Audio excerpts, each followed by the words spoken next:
لائیں کہیں کہ ہمارا رب اللہ ہے، پھر اس پر جم جائیں۔ ان پر فرشتوں کا نزول ہوتا ہے، نہ کوئی غم کرو نہ خوف، خوشیاں مناؤ جنت کی جس کا تم سے وعدہ کیا گیا تھا۔ اللہ کی ربوبیت پر اطمینان جب انسان کو ہو جاتا ہے، میرا رب اللہ ہے، ربی اللہ، انسان کے لیے نہ کوئی کھٹکا، نہ کوئی خطرہ، نہ کوئی خوف، نہ کوئی حزن۔ جو کچھ ہو رہا ہے کس کے اذن سے ہو رہا ہے؟ اللہ کے اذن سے۔ اللہ کے اذن کے بغیر پتہ تک نہیں ہلتا۔ یہ کوئی اندھا بہرا مادہ نہیں ہے جس سے مجھے کوئی خوف ہو۔ اندھا بھینسا چلا آ رہا ہو اس سے تو ڈرنے کا ہر انسان کو ڈرنا چاہیے، نہ معلوم کس کو ٹکر مار دے۔ لیکن نہیں، اس کائنات کو چلانے والا ایک سمیع و بصیر خدا ہے، وہ جو میرا دوست ہے، میرا ولی ہے۔ اللہ ولی الذین آمنوا یخرجہم من الظلمات الی النور۔ اللہ اہل ایمان کا ولی ہے، ساتھی ہے، پشت پناہ ہے، مددگار ہے، حمایتی ہے۔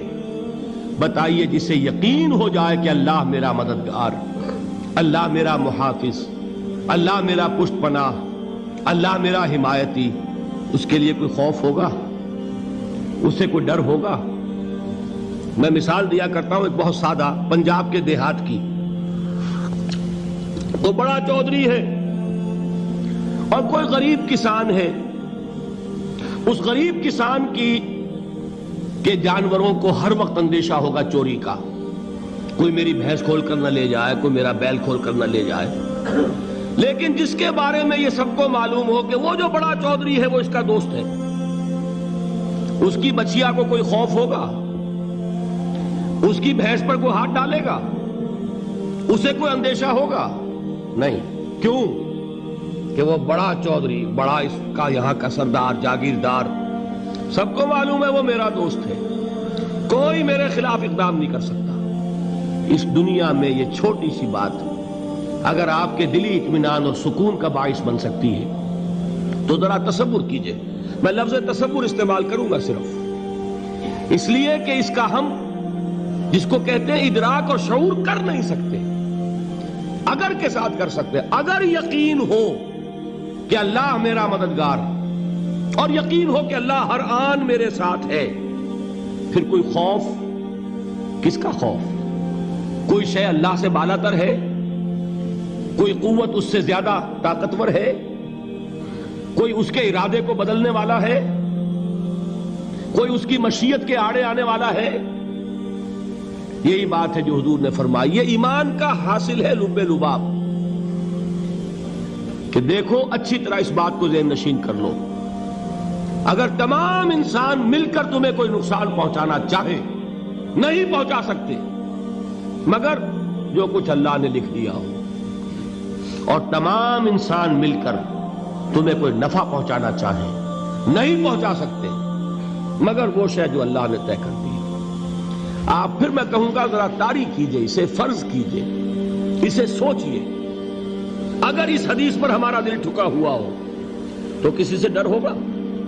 یہ مجھے نقصان نہ پہنچا دے، یہ میری رپورٹ خراب نہ کر دے، یہ میری انکریمنٹ نہ رکوا دے، یہ میرا یہ نہ بگاڑ دے، یہ میرے یہ نقصان نہ پہنچا دے۔ اس کا ڈر، اس کا ڈر، اس کا خوف، اس کی خوشامد، اس کے لیے جا کر طرح طرح سے اپنی عزت نفس کو ذلیل کروانا اس کے سامنے، یہ سب کچھ کیوں کرتا ہے انسان؟ جب سمجھتا ہے کہ اس کے ہاتھ میں میرا کوئی نفع ہے، اس کے ہاتھ میں میرے لیے کوئی ضرر ہے، یہ مجھے کوئی غضب پہنچا سکتا ہے، یہ مجھے کوئی نقصان پہنچا سکتا ہے، یہ میرا کوئی کام بنا سکتا ہے، یہ میری کوئی ضرورت پوری کر سکتا ہے، اسی کا نام شرک ہے۔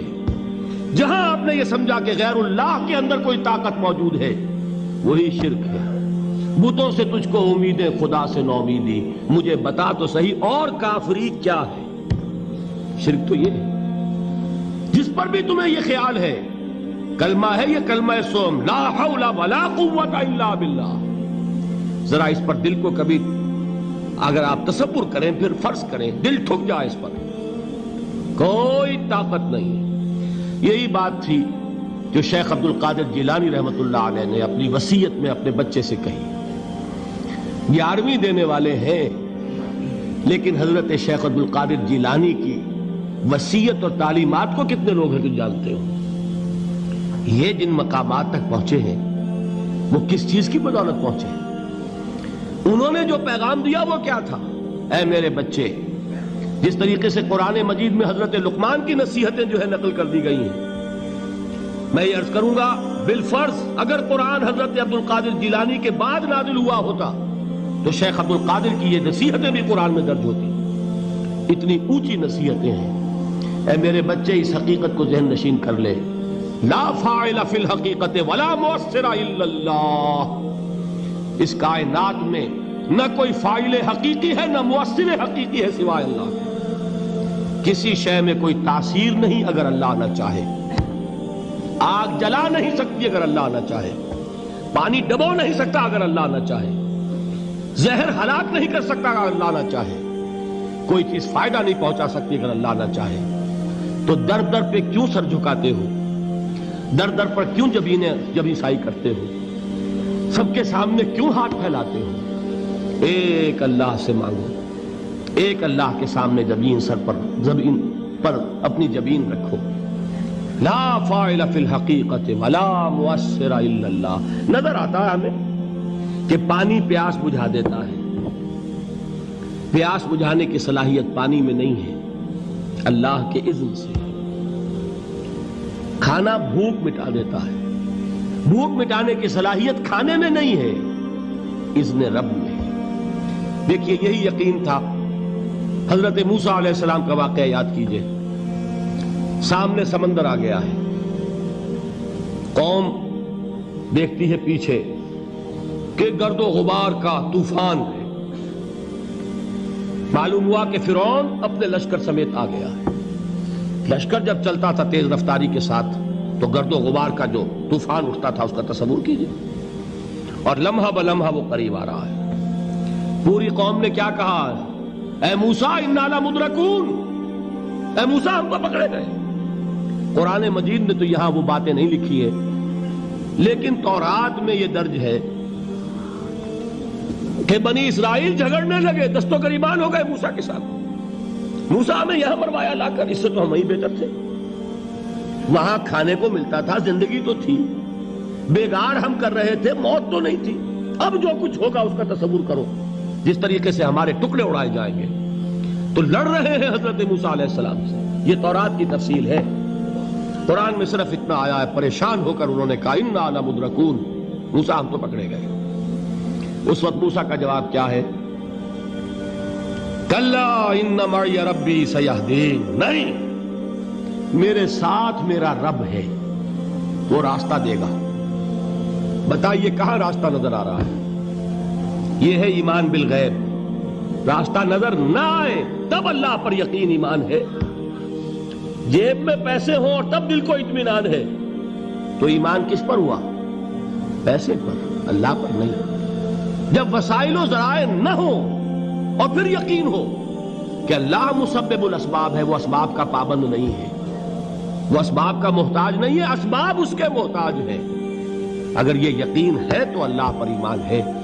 یہ نہیں ہے تو تمہارا ایمان اسباب پر ہے، وسائل پر ہے، ذرائع پر ہے، مادیات پر ہے، اللہ پر نہیں. اس وقت کہاں راستہ تھا؟ کوئی راستہ تھا؟ سمندر ہے اور ادھر سے لشکر آ گیا ہے. کلا ان معی ربی سیہدین. اب دیکھیے ایمان کہہ دینا آسان ہے، ہوا معکم اینما کنتم. جہاں کہیں بھی تم ہوتے ہو اللہ تمہارے ساتھ ہوتا ہے. لیکن اس کا یقین قائم ہو جائے تو زمین و آسمان کا فرق واقع ہو جائے.